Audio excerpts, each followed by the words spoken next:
Welcome to the Direct Farm Podcast, the weekly listen for farms selling direct. We're going to talk about the 4 levers for farm success: quality, brand, price, and convenience.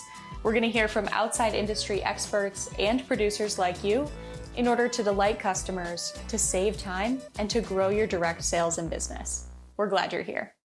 All right, welcome back, everybody. My name is Emma. This week, we're going to kick off the next 4 episodes by talking about each of the keynotes that happened at the 2020 Direct Farm Conference. And that was our virtual free event that happened on August 4th. We recapped the whole thing last week, but over the next 4 episodes, we're going to really dig in on each of the keynotes. And they were on each of the 4 levers for farm success, which you heard in the intro, but again, those are quality, brand, price, and convenience. And we're going to start with quality today. We do this on purpose, and you are going to hear from the speaker, Paul Dorrance, why, but the gist is that we know that quality has to be the foundation of any farm business. So Paul joined us. He is a farmer himself at Pastured Providence. He's now transitioning to consultant work and working with Acres USA to put together a course called Proven Methods for Success in the Business of Farming. So this is Paul's session. We are going to listen back and break it down a little bit. It is called Quality, the Foundation for Your Farm Practices and Business. Hello, everyone from beautiful Southern Ohio. My name is Paul Dorrance, and it's my distinct pleasure to present this keynote address on the topic of quality. I know I might be somewhat biased, but when you consider Barn Door's 4 levers of success, I think it's clear that quality is by far the most important. You can build an amazing brand, but without quality, your sales will fall short. Your price can vary greatly, but as long as you have quality there to support it. And convenience is indeed king in this world today, but only quality truly underpins, supports, and enables your success in the world of food and agriculture. Before I jump too far ahead, let me introduce myself. I was not a farmer from the beginning, although I definitely grew up country in the hills of upstate New York. I actually spent the first 12 years of my post-college career as an active duty Air Force pilot, flying 3 different types of aircraft over that 12-year span. During most of this time, I considered myself, quote unquote, normal as far as food consumers go. And normal for mine means that I didn't care where the food came from. I made fun of the term organic, and in general, I trusted the system to provide the food at my convenience. It was only when my ex-wife got pregnant with our firstborn child that my views on food started to change. I mean, I was scared to death. I wanted to do what was right for that baby growing inside her, and so I began to read and explore and research all sorts of things, but most critical to our conversation today, food. What I found through that research scared me even more than becoming a first-time dad. I looked back at my life from that point and wondered, how could I have been so blind? And then I turned 180 degrees opposite and became one of those weird folks who chose differently. I began to seek out organic and local foods, support the farmers in my surrounding communities, and I found myself now deeply valuing what I had previously taken for granted. Fast forward 4 years, and it was very clear to me that my active duty lifestyle and I were done with each other. It was time to put my money where my mouth was, literally, and begin producing this type of food for others that I had begun to seek out for myself. So in 2013, I found 111 acres on forsalebyowner.com, and I started my pasture-based livestock operation from scratch. For the next 7 years, Pastured Providence Farmstead raised and sold grass-fed and finished beef and lamb, as well as pastured non-GMO pork, poultry, including turkey for Thanksgiving, and eggs. Almost all of my products were sold directly to consumers via on-farm sales or various farmers markets, or custom cut by the half and whole animal. When my divorce was finalized earlier this year, I found myself at a crossroads. I was running a one-man show that needed at least 2 people's efforts to thrive, and so I made the heartbreaking decision to sell my livestock. I now envision a future for myself where I'm able to educate, encourage, and equip others for even greater success than my operation enjoyed, as a consultant, author, speaker, and good food advocate. When I had the opportunity to teach business planning to young and beginning farmers, one of the first things that I emphasize is the concept that values should always come first. It's the aspect of quality in our values that keeps us from falling into the trap of cutting corners. Without quality values, all human beings are prone to cheat or take shortcuts, but I think this is especially true within the world of agriculture. Agriculture, more than any other occupation that I'm aware of, has the ability to test our mettle and challenge our perceptions. In short, this lifestyle's tough. Generally speaking, our values become critical in the heartache, in the trauma, and in the emergency. And it's important to recognize that farming has way more of those than other occupants. I used to joke with friends that I would wake up in the morning on this gorgeous day, stretch long and hard, and wonder to myself what emergency the farm was going to throw at me that day. But one of the unique and enjoyable things about farming compared to other occupations is that we generally get to call the shots and make decisions. Not always. Mother Nature and the good Lord always have the final say. But more than other jobs, we often get to chart our own path. The trap here is that there is usually no one watching when we're tempted to cut corners, take the easy way out, and cheat the system. Without, or sometimes in spite of, our values, this represents a real struggle. Paul makes a great point here, and it seems so intuitive, but is ultimately so difficult as well. And he understood that. It's one thing to define your values, it's another thing to adhere to them in times of crisis. Here's the example he offered. Early one spring, as I wrestled with the reality that my cattle were dealing with mites, which are little critters that cause skin irritations, hair loss, and stress, the cattle were patchy, ugly, and ornery, and I suppose I would have been too if I were them. The normal or easy way to combat mites is to use a chemical pour-on that kills pretty much everything. Fleas, ticks, lice, internal worms, and yes, mites. It is also extremely harmful to the environment. Gets excreted in the manure and kills earthworms, dung beetles, and a multitude of beneficial creatures in your pasture. Even knowing that, I succumbed to the lie that it was too much trouble to dust the cattle with diatomaceous earth, or too expensive to run out and buy a scratching post to allow the animals to remove the mites themselves. Instead, I went against my values, I treated with ivermectin, and in that one moment of weakness, I single-handedly wiped out every dung beetle on my property for the next 3 years. After that, my values formally included that I would never use a product that isn't specifically authorized by USDA organic standards, even though I'm not certified organic. This was an easy way for me to draw a line in the sand, communicate value to my customers, and elevate my values above the temptation of taking the easy way out. Knowing your values, and equally as important, writing them down, gives your business strength, vision, and power. The only way we farmers can stand in the face of isolation, risk, and tragedy that's part of our day-to-day life is to cling to our values, and they have to be identified and codified before they are needed. In the middle of the difficulty is the wrong time to determine what we stand for. We're too weak and fallible for that. When the cattle were in the chute that spring day, that was the wrong time for me to decide whether chemical treatments were right for me or not. We have to realize that our goals and our plans must be built on a foundation of quality values. Only then can we farm to our full potential, communicate accurately with our customer base, and mitigate the troubling times that farming will certainly bring our way. And with our foundations, value foundations specifically, firmly in place, we are best equipped to care for our ground. After speaking on defining one's values and adhering to them, especially in times of question or crisis like the example he just provided, Paul turned to talk about quality in stewardship and soil health. And I'll let him explain where his inspiration for stewardship and his understanding of soil health comes from as well. But I think as you're thinking about this for your farm, remember too that the conscious consumer, the person who is going online and searching local sustainable food as keywords, also cares about your stewardship. And not only is it an important aspect of your quality, but it is also an important aspect of your brand.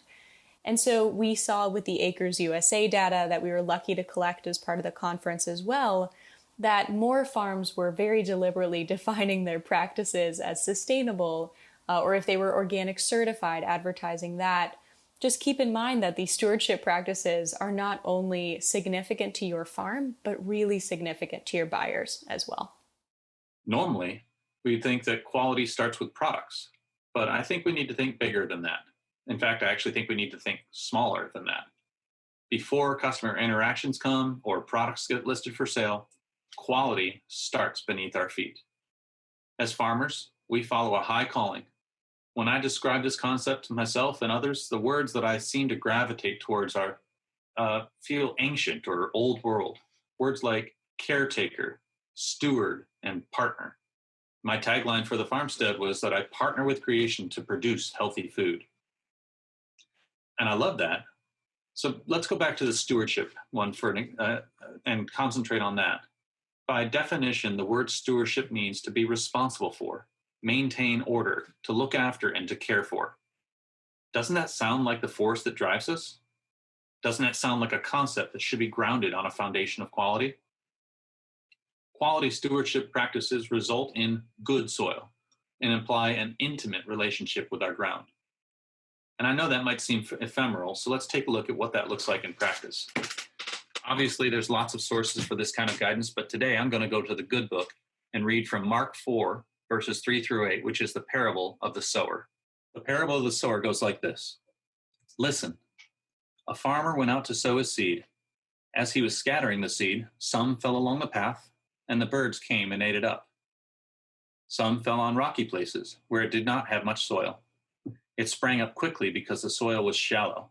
But when the sun came up, the plants were scorched and they were withered because they had no root. Other seed fell among thorns, which grew up, and choked the plants so that they did not bear grain. Still other seed fell on, and here it is, good soil. It came up, grew, and produced a crop, some multiplying 30, some 60, some 100 times. Noah Sanders, in his book, Born Again Dirt, which I highly recommend, answers the question, what does good soil look like? His answer, directly from the book, says that, and he comes up with 4 attributes for good soil: loose, deep, weed-free, and living. Noah writes, in the parable of the sower, we saw that the compacted soil of the path was not suitable for growing. We also see in creation that plants grow better in soil that is loose, not hard. This allows space for water and air in the soil that is necessary for drainage, roots, and soil life. Therefore, good soil should not be compacted and should be loose. We also see in the parable of the sower that the shallow soil was not good because it didn't allow the plant's roots to go deep and they died from lack of water. Deep soil allows the roots of the plants to reach down and access water in the soil below the drier surface. Deep soil also allows for more water to be stored in the soil rather than running off. Therefore, good soil should be deep. The third place the seed in the parable was sown was among the thorns. These weeds competed for water and nutrients and choked the plants. Many times weeds don't kill the plants that were growing, but their competition causes them to be unfruitful. Therefore, good soil should be relatively weed-free. And contrary to what most of us would think, good soil isn't just a sterile growing medium that is dark in color. No, if you go and look at the rich soil in the woods, you'll see that it's crawling with life. These microorganisms break down raw materials in the soil and make them available to the plants. Without the life in the soil, plants will not be as healthy as they might be because they can't access very many nutrients. In Scripture, we see that life is good and death is bad, so I, and this is Noah speaking, believe that good soil would indicate soil with life in it. Therefore, good soil should be living. By ensuring quality in our stewardship practices, we can ensure that we are working with good soil, healthy soil, living soil. Have you ever stopped to think about soil as healthy or living or even as an organism in general? Well cared for soil is teeming with life. A single handful contains millions of living organisms, everything from fungi and bacteria and nematodes that we can't see to earthworms and beetles and centipedes that we can. If this is true, and we have accepted the calling to steward the life on our farm, then the obvious question becomes, how do we care for these millions of organisms beneath our feet? Well, my answer to the question is to go back what any living animal needs to survive: food, water, shelter, and I will add rest. So let's think about that for a minute. Food. For the soil food web beneath our feet, the basis of food is organic matter, decomposing carbon. So we kind of have this issue where we have a choice to make. We can either feed those organisms naturally with what they normally get, or what do we take an artificial approach and attempt to simulate that food in some sort of nature through a chemical approach. And water, as Noah mentioned in the book, the way that we avoid water issues and we provide water for those living organisms is by avoiding compaction. That allows not only the water to sink in instead of flowing across a field or pasture or ground, but it allows the actual roots in the structure of the soil itself to capture that water, release it slowly, and use it in times of need. And shelter.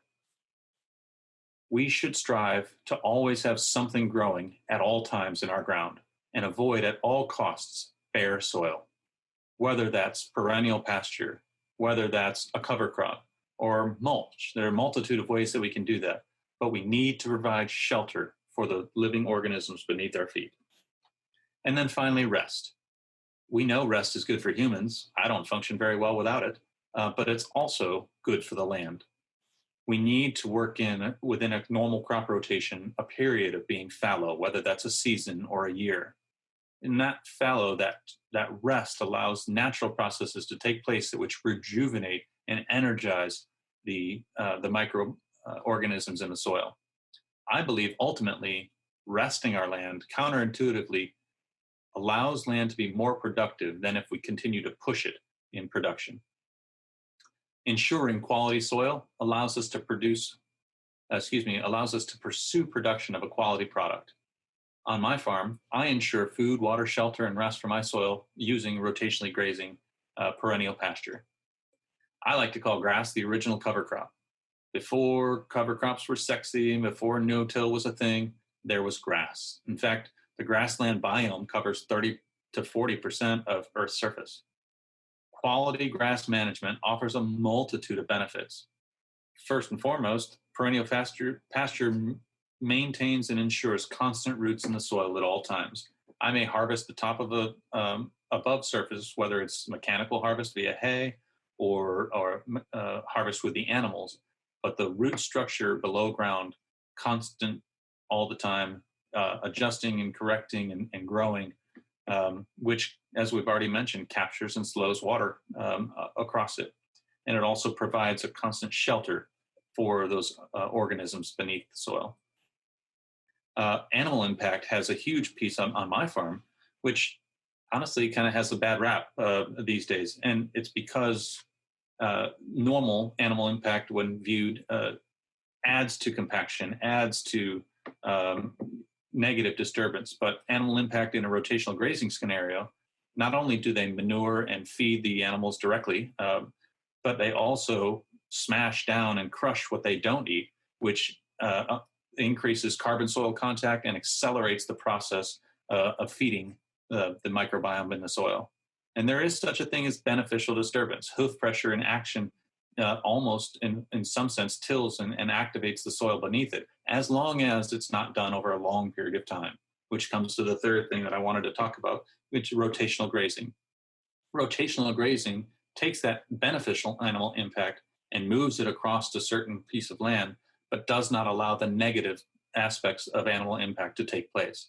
So I don't have the compaction associated with animals coming to the same tree every single day to shelter from the sun and compacting the area around it. I don't have the pathways through the fields where the animals select where they go, and so you end up with this severe compaction routes across a continuously grazed pasture. Instead, my land is allowed to have the beneficial impact of animals and then the rest that comes after it. And it also mitigates things like parasites. All of the manure gets left behind, and you move animals onto a clean set of pasture every single day in my case.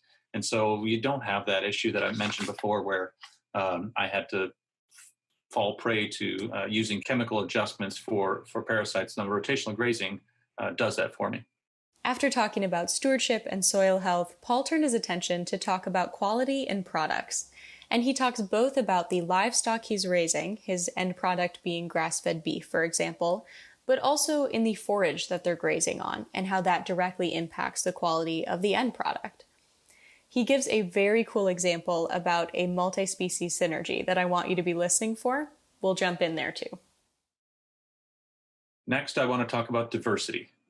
Diversity is recognized as beneficial in all sorts of different areas, including finances and investing. Why not agriculture? My friend Will Harris said it best when he said, nature abhors a monoculture. And this has multiple different iterations on my farm, both forage and livestock.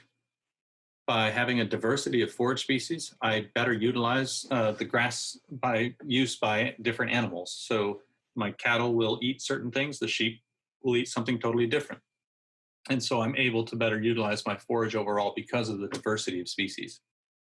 And the diversity addresses a seasonal slump that I have to deal with. For example, if I had all cool season perennials right now, as we approach the end of July and into August with 90-degree days, that forage is going to go dormant.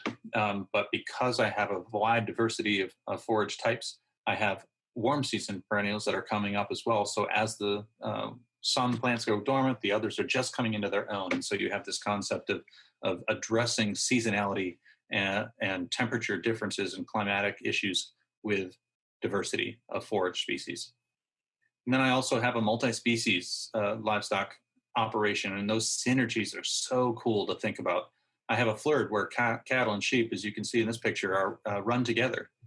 And cattle, if they ingest a sheep parasite internally, that parasite dies inside them. If a sheep ingests a parasite that would typically bother the cattle, that parasite dies inside the sheep. They are end hosts for each other's parasites. How cool is that? And in general, you get better forage utilization. In fact, listen up, cattle people who don't have sheep. You can add 1 ewe for every cow on your operation for free. No adjustment in operation, no change in paddock size, and that is solely because the animals select and utilize different forage species within your existing pasture. So you get better overall utilization of your pasture and more livestock pressure and more livestock per acre. I use poultry to follow my flurd, and so not only do they add their own manure, but they also spread the manure of the large ruminants that went ahead of them. So I don't have to worry about mechanical spreading manure. I don't have to harrow. I don't have to run equipment to clean up those pastures. And those chickens are eating fly larvae, which reduces pest pressure and disease potential within my herd. These are just some of the things that I take advantage of through multi-species synergies because of this overall concept of diversity. All right there. So whether or not you knew that to be the case, I can guarantee you that your customers probably did not. And so this is a great example of a really cool post, a story on Instagram, a piece of educational content that really gets your customers invested in your quality practices and begets them thinking about the intention and really the science that's behind the stewardship and the quality in product that you are raising. And then finally, one of the last benefit that I wanted to talk about from a grass perspective is the seasonality. So for me in Southern Ohio, April, May, and June are just this gorgeous, lush pasture full of clovers and high energy forages. And that's what I finish my grass finished animals, beef and lamb together on in that sort of rush of amazing forage. So I'll finish those animals on what I call the cow candy. And then when they all get processed towards the end of July or August timeframe, as that forage begins to decrease in value, it's okay because I'm now only maintaining my breeding herd at that point. So I'm able to work within the seasonality of the structure because of that. So grass for me is the foundation of my product's quality that my customers are seeking. They're seeking non-chemical. They're seeking grass finished. They're seeking humanely raised products. So grass is my answer, but it's not the only one. You need to find what answer is available to you, whether that's cover cropping, especially if you're using mechanical termination instead of a chemical termination of that cover crop, or maybe you're pursuing or transitioning to organic in terms of grains and fruits and vegetables. Whatever your product, ultimately quality must be foundational to our farm businesses. It provides an alternative to fast and cheap. Our food tastes better and is way more nutritious. Our customers are demanding it, and that allows us to take advantage of and provide a market differentiation. But more importantly, I believe we must demand it of ourselves and strive for quality on principle alone, because quality affects, and is intertwined with all aspects of our farming efforts. Our values need to be rooted in quality. Our stewardship should be driven by quality. Our soil health is cared for with quality. And our products will be recognizable because of the quality that was in them. No matter whether we've been farming for 5 years, 5 months, or 50 years, We can all make quality the foundation for our business. We need to keep our values strong, firm, and front and center in both our strategic and operational decisions. Out of the power of our values, we'll be better able to steward our land, to love and care for it, along with the millions of organisms that call our soil home. And it will be because of that love and care that we show our soil that our farm products will be recognized by consumers across the globe for their ecological production methods, amazing taste, and superior nutritional value. Thank you so much to the attendees of the Direct 2020 conference for your attention and for making the time to attend this conference virtually. Thank you to Barn to Door for all of their work putting this conference together and for asking me to keynote on this very important topic. And thank you to Acres USA for connecting me with Barn to Door and for allowing this opportunity to take hold. That reminds me, Acres USA is developing online courses, which are available on a multitude of topics. The one that I'm writing is called Proven Lessons for Success in the Business of Farming.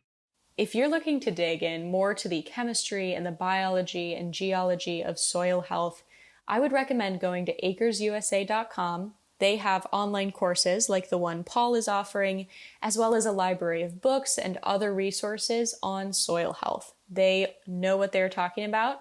And so if that's something you're interested in learning more on, they are a great place to start. As I mentioned at the beginning, my new vision for Pastured Province is to encourage and educate and equip both new and seasoned farmers for success in pasture-based livestock. I have consulting options available, and if that's anything that would be beneficial to you in your future operations, please visit my website, pasturedprovidence.com, for more details. Again, thank you so much for your time. Let's all strive to make quality the foundation of our business, driving our success in the world of food and agriculture. Paul ties it up so beautifully at the end. That quality moves through your values, to your stewardship, into soil health, and ultimately into the quality of your products, which is the reason that customers recognize local farms, that their food simply tastes better and is produced more carefully and more responsibly. So we were thrilled that Paul kicked off the conference, and we do this on purpose. Like we've said, like he said, quality is the foundation, but we're going to begin to build on that over the next 3 weeks. Next week, we're going to talk about brand. We're going to hear from Nona Jones. She is the head of faith-based partnerships at Facebook and has some very cool insights on how to use digital channels, which is where your customers are 6 hours a day at least nowadays. And she is going to tell you how to bring those really authentic, close connections that you make with customers in person and how to bring those online and make them work for your farm. So stay tuned, have a good week, and we'll talk to you soon.